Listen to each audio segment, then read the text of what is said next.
Anisan'ny manohana iny hetsika film izay tanterahana nanomboka omaly eny amin'ny Forelo Tanjombato iny moa ny Bank of Africa ny Beoano afantarantsika azy maro araka izany nitolotra omen'ny mpanjifany sy ireo izay manana eritreritra anjifa eo anivon'ity banky ity.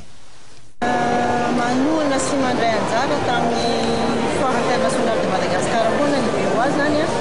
ary amin'izao andiany fahasivy izao ny tena mampiavaka azy zany dia feno tolotra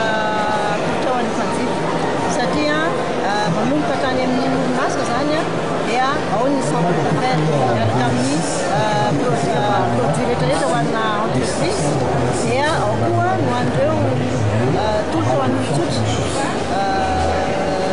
ao anatin'izany zany miavaka indrindra le akany zay rehetrarehetra zay zany ilay ho an'ny mpanjifa amin'izao fotoana izao dia misy ihany koa ny tombola zany izay ataontsika hoe tolotra manokana amin'izao foara.